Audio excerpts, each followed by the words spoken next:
চলেন আজকে বানানো যাক পটেটো বল। প্রতিদিন বিকালবেলা নাস্তায় কিছু একটা খেতে ইচ্ছা করে, কিন্তু কি বানাবো কি খাবো এটাই মাথায় আসে না। তাই আজকে আমার বানাতে ইচ্ছে করলো আলু দিয়ে একটা নতুন রেসিপি। আর এই আলুর পটেটো বল বানানোর জন্য আমি 2টা আলু নিয়েছি, আর সেটা প্রথমে পিলার দিয়ে ছিলে নিচ্ছি। তারপর ছিলা কাটা শেষ, এবার একটু ভালো করে ধুয়ে নেব যাতে এর গায়ে ময়লা না থাকে, কারণ এটা আবার কুচানোর সময় একটুও ধোয়া যাবে। তারপর একটা আলু কুচানির সাহায্যে সুন্দর করে আলুগুলো কুচাই নেব।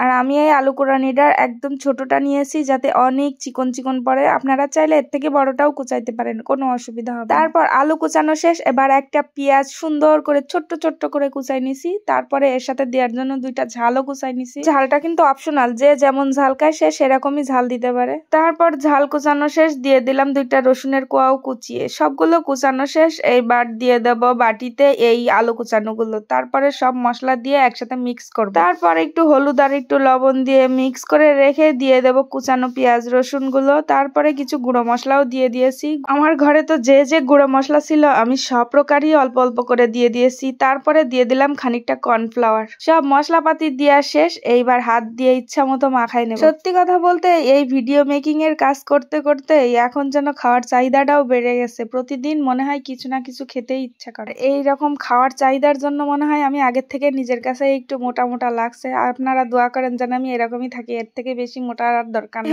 গল্পে গল্পে চুলো ধরাই দিয়ে খানিকটা তেল দিয়ে দিয়েছি। তেল গরম হয়ে গেলে এই গোল গোল করে রাখা বলগুলোও ছেড়ে দিলাম। এইভাবে খানিকক্ষণ তেল গরম হয়ে যাওয়ার পরে ছেড়ে দিলে তলায় একটুও লেগে যাবে না। মিডিয়াম জালে এভাবেই কিছুক্ষণ নাড়াচাড়া করলেই দেখবেন কি সুন্দর একটা কালার চলে আসছে। তারপরে একটু পোড়া পোড়া হয়ে গেলেই এই ধাপটা উঠাই নেব। বাস্তবে কিন্তু ভিডিওর থেকেও অনেক বেশি সুন্দর কালার আসছিল, কিন্তু আকাশ আজকে মেঘলা মেঘলা ছিল, তার জন্য সবকিছুই কালো কালো দেখা যাচ্ছে। যাই হোক, আমার প্রথমবারকার মতো ভাজা শেষ। এইবার দ্বিতীয়বারের জন্য অল্প যে কয়টা আছে সেই কটাও দিয়ে দিলাম। দেওয়ার পরে এইবার সবকিছু রেডি করেই নিয়ে চলে আসলাম খাওয়ার জন্য। মানুষ বলে সন্ধ্যার নাস্তা, কিন্তু বিশ্বাস করেন আমার সন্ধ্যায় ক্ষুধা লাগে না, আমার বিকেল হইলেই যেন কিছু খেতে ইচ্ছা করে। তাই সন্ধ্যা পর্যন্ত অপেক্ষা করার ধৈর্য আমার নাই, আমি বিকেলেই খাওয়ার জন্য বসে পড়েছি। যখন প্রথমেই খেতে বসছিলাম বুঝতে পারিনি যে কেমন বানাবো, কিন্তু বিশ্বাস করেন এত সুন্দর লাগবে আমি তো ভাবতেই পারিনি। আসলে অনেক মজা হয়েছে এই নাস্তাটা খেয়ে। বিশ্বাস করেন আমার এত ভালো লাগছে যে আমি রাত্রে আর ভাতই খেতে পারিনি, এটা খেয়েই আমার পেট পুরো ভরে গেছে।